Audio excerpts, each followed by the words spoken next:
Social work. It's more than just helping people. It's a profession with a unique dual mandate. We're not just focused on individual well-being, but also on creating systemic change. Exactly. Think of it as a two-pronged approach. On one side, we have micro-practice, direct work with individuals and families to improve their immediate situations. And on the other, macro practice. This is where we tackle the bigger picture, policy changes, community organizing, and addressing those systemic inequalities that impact so many lives. It's this combination that sets social work apart. While psychology might focus on individual pathology, we integrate that individual support with advocacy and systems change. We look at the person in environment. Right. It's about understanding how factors like poverty, discrimination, and lack of access to resources affect a person's well-being. We connect clients with the resources they need, acting as a bridge to community, state, and federal support. And crucially, we recognize that diversity isn't just a buzzword.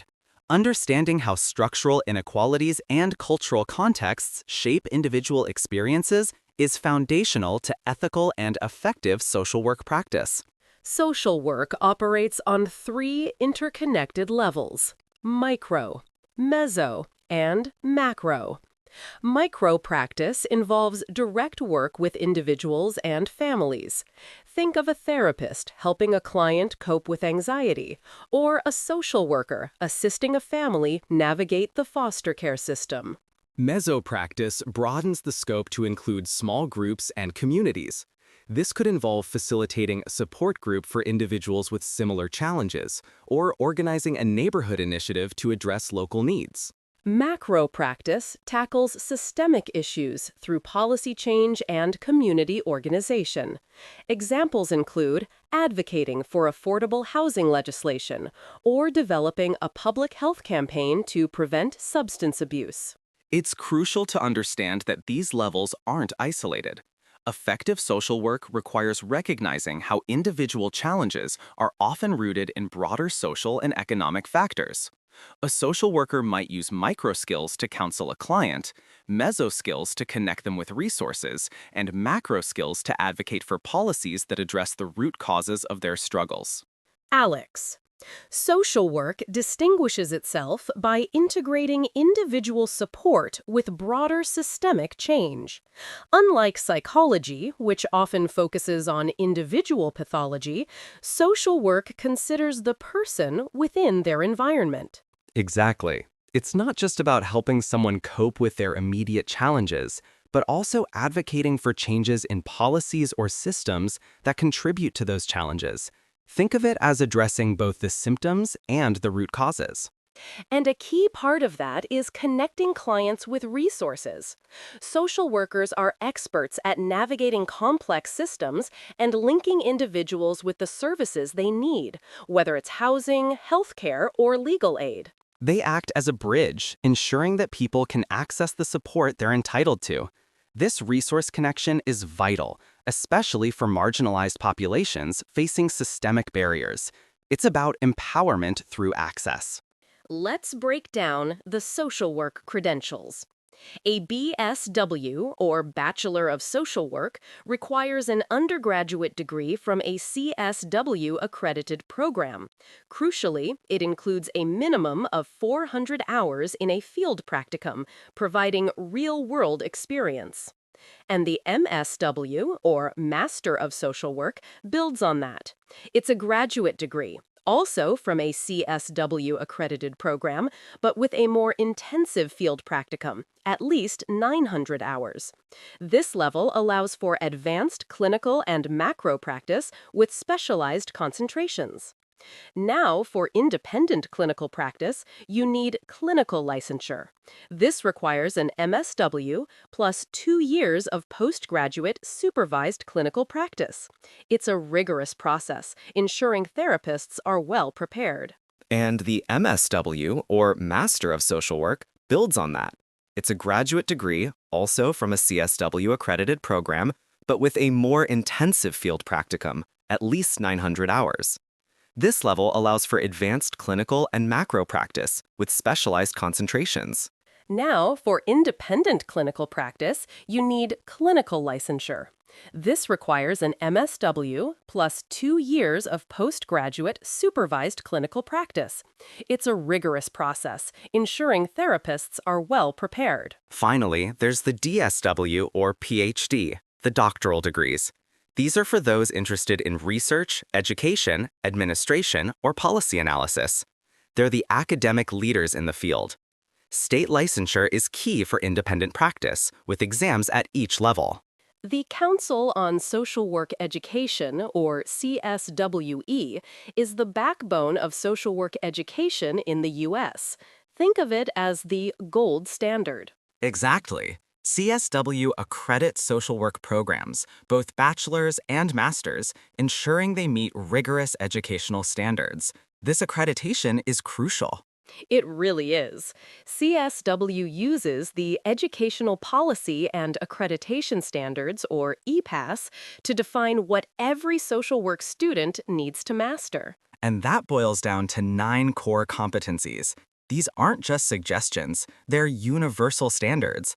Every social work graduate, no matter where they went to school, must demonstrate these competencies. Right. And each competency is broken down into specific practice behaviors, 31 of them to be exact. It's a very detailed framework. So, programs undergo a comprehensive review process every 8 years to maintain their accreditation. It includes self-studies and external reviews. It ensures that social work education remains consistent and relevant across the country. It's about protecting the integrity of the profession. Let's explore the social work employment landscape. Over 650,000 social workers are employed in the U.S. That's a significant number. Where are they primarily working? A large percentage, 47%, are in child, family, or school services. This includes roles like child protective services, school social workers, and family therapists. And what about the rest? 43% are in health or mental health sectors. Think hospitals, clinics, and community mental health centers. They provide therapy, case management, and support services. What about salary expectations? MSW holders average around $56,650, but this varies greatly. Specialization plays a big role. For example, clinical social workers with specialized skills often command higher salaries. Sector matters too, right? Absolutely. Social workers in private practice or specialized medical settings may earn more than those in nonprofit or government agencies. Location also influences salary due to cost of living differences. Alex, the person in environment perspective is really the bedrock of social work, isn't it? It's more than just acknowledging someone's surroundings. Exactly. It's a comprehensive framework. We're not just looking at the individual, but at all the systems impacting them. Think family, community, culture, even public policy. So it's about understanding the interplay between the person and these systems. Precisely. A social worker needs to analyze how these systems support or create barriers for the client. For example, consider someone struggling with unemployment. Okay, so it's not just about their job skills. Right. We need to look at the availability of jobs in their community, access to transportation, potential discrimination they might face, and even government policies affecting unemployment benefits. It's a multi-layered analysis. So effective intervention means addressing both individual needs and those broader systemic issues? Absolutely. That's the dual approach in action. We might help the individual with resume writing and interview skills, but also advocate for policies that create more job opportunities in their community. It's about empowering individuals within their context. The person in environment perspective demands we look beyond the individual. It requires considering cultural systems. Exactly. Think about cultural norms around mental health. In some cultures, seeking therapy is stigmatized, impacting a client's willingness to engage in treatment. And belief structures. A client's religious or spiritual beliefs can significantly influence their coping mechanisms and decisions.